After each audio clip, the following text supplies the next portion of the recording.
Welcome to Salton City. Yeah, here we are. Welcome to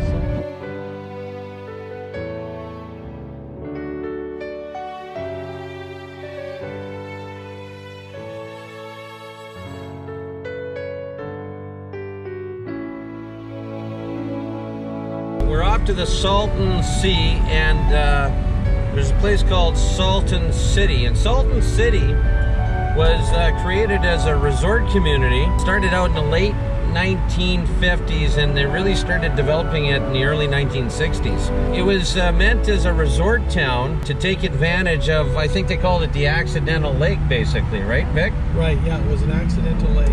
There was a break in the Colorado River. They're using it for irrigation in this area, and it ran for about 2 years, if I understand it correctly. And it filled up this what used to be an old lake bed area, and then that became a very popular resort destination for boating and swimming and fishing and all of those types of things.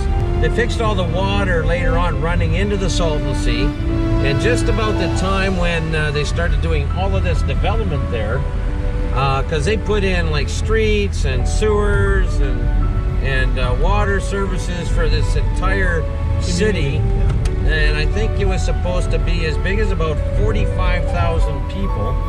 Anyway, they pre-serviced this entire area, and the popularity started dying off. You'd have 1 million fish would go belly up. Yeah. And so you'd have just a horrid stench.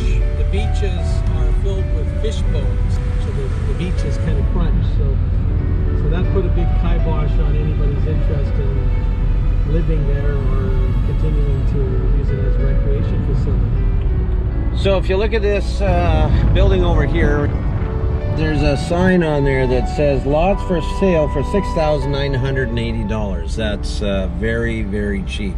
Anyway, here we are. Welcome to Salton City. Yeah, here we are. Welcome to Salton.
So there's a lot more development going on here than I thought there would be, but it's so scattered and dispersed. We're going to turn down Harbor Drive here in Salton City, just to give you a taste of what it looks like. But this appears to be all land that was developed for residential development in this resort community. For sale, residential lot, seller finance, 760, and then it doesn't give a number. Very interesting. I can't believe the amount of investment that went in here. So all these roads, they've all been paved probably since the 60s. This is the ultimate situation of oversupply and no demand. I guess we're on the west shore, is it, of the West Shore, yeah. The west shore of the Salton Sea. We're in Salton City. And as you can see, it's like there's not really much here at all. It's like unbelievable.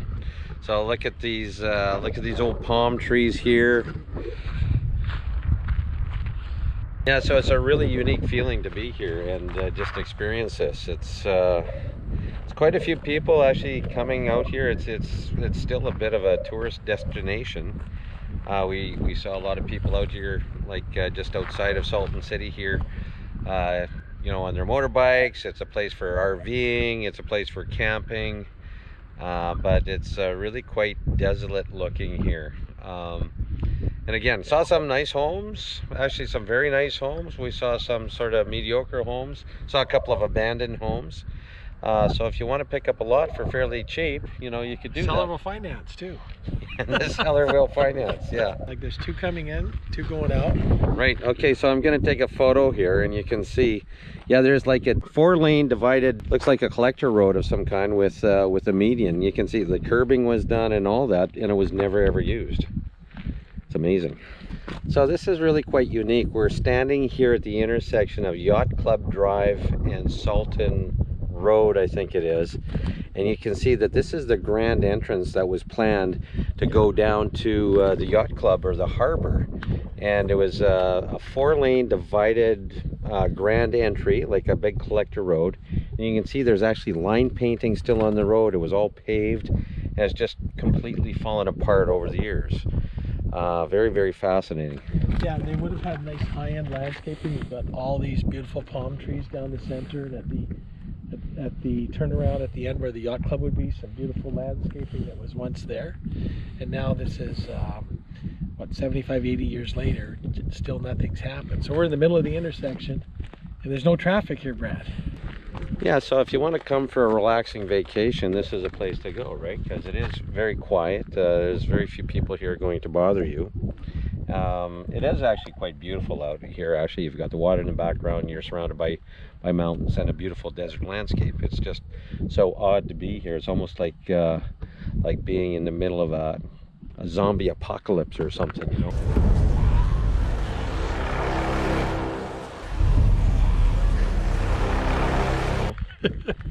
That's a good one, Brad. I like that. Well, no, but it kind of feels like that, and not to downplay it, because there are people living out here, and you know, I think part of the problem too is it's too far away from work opportunities and employment centers and that sort of thing. But it is a beautiful area. It's just, it was overspent. They overspent way back. Yeah, they did. They very, very ambitious. So here we are, Vic. We're standing on the east side of Salton Sea. Yeah. Right, and we're standing in front of the old abandoned Texaco building. We ran into a really nice fellow. His name's Mark, please. So thanks, Mark, for educating us a little bit about what's going on or what happened here. And hey, so Mark, can you tell us about what was your role here when you're a guide on the Salton Sea? I had a 28-foot pontoon boat, Yeah. located out of the south end. Yeah. People would come down. Back then, $75 a person for Yeah. 24 hours. Yeah. And most people stayed overnight. We'd fish in the evenings, mostly if it's summertime. Yeah. 120 degrees. Yeah. I had misters on my boat. Right. People could see the boat from other fishing guides, could see it for 5 miles, easy. Yeah. Most interesting thing is I got a full suntan, because one day a guy comes up and says, you know, there's no rangers around. There's no people around. Kind of live that alternative lifestyle. Right. Are you guys nudists? After I said, well, let me think about this. So he went back to the back of the boat. We're trolling with lures, see? And I go back and I go, all right. Undid my swim trunks, kicked them off my ankles. And the guy's, evidently the guy's saying, well, he's thinking about it right now. And then he must have made up his mind. From there on out, 1/3 of my clients were nudists. What was the fishing like here? Killer. Yeah. Corvina fish. It's a first cousin of the white sea bass. Fish up the record is 32 pounds. Right. And I was averaging 23 pounds usually. Yeah. Live bait fish, troll with lures. It was nonstop. Right. Fishing is the most prolific fishery in the world during that period of time. Yeah. So that was the 1980s? Yeah. Okay. Probably 79 through about 85. Yeah. Okay. It held records. There's also a tilapia fish. That was a freshwater fish they threw in canals. Yeah. Which adapted to the sea. Yeah. The salty water. Yeah. And it's the last fish to leave the place. Yeah. Believe it or not, it survives in salt water that's twice as salty as the ocean. Wow. But yet started as they think it started as the Nile perch. Right. In Egypt. Huh. Oh, very interesting. Yeah. So can you tell us real quick, tell us again about the old Texaco building here? right here. Yeah. As you, where all the brush is grown up, Yeah. right here, you could pull your boat up back Yeah. in the day, Yeah. probably through the 60s. Yeah. There were 18 boat launches right here. Huh. 18 individual boat launches where you could run your boat. Right. You had to have a membership to the yacht club over here. All Yeah. you can see left Yeah. is the pilings from it. You Yeah.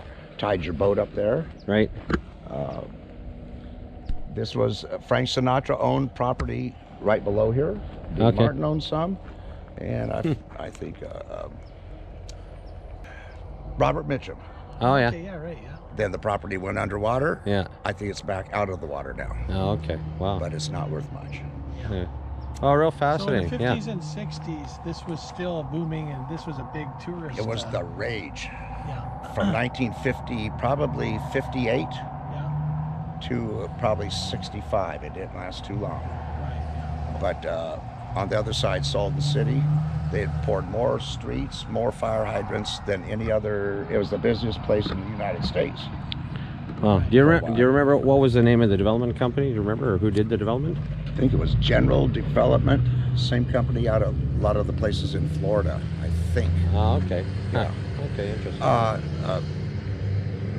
C&H Sugar, I think, sponsored a lot of the building also. And you still go over there and see the lots that have never been built. Yeah. You can still buy one for Yeah. $5,500. That's what we saw. Yeah. Yeah. Everybody qualifies. Everybody it says. qualifies. Recession prices. Yeah, that's right. Yeah, right. For the decade. That's right. Yeah. Hey, thanks again, Mark. You betcha. That was a real pleasure. You Yeah. take care. Take care.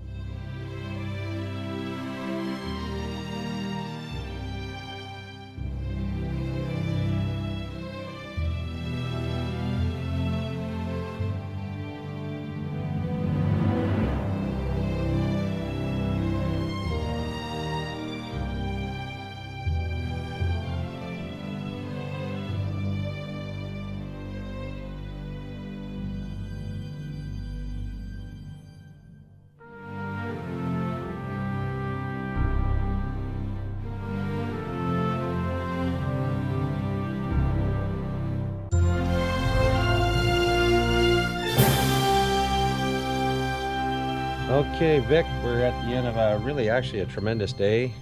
We decided to finish up out here in front of the Yacht Club, where we took some sunset photos. Yacht Club over on the east side of Salton Sea. So what they've done is they've turned the old original Yacht Club into a visitor center. We didn't get inside, but they've actually done a really nice job of rebuilding this. We believe it's some kind of a replica of what originally used to be here. And so it was a great spot to take some photos. So what were the highlights of the day for you? Well, the highlights of the today was, well, of course, our fantastic wine tasting and meal, Yeah, right. followed by a great drive right through to the to this beautiful, weird, ecological disaster sea, Yeah, and now some beautiful photos. yeah. Anyway, I hope you enjoyed the day. I certainly did. Vic, it was a real pleasure having you along, or thanks for driving me around. Hey, sounds good. What a great day. We'll have to do this again. Next time we'll go to Slab City. Yeah, right. Okay. All right. Cheers. Good night, everybody.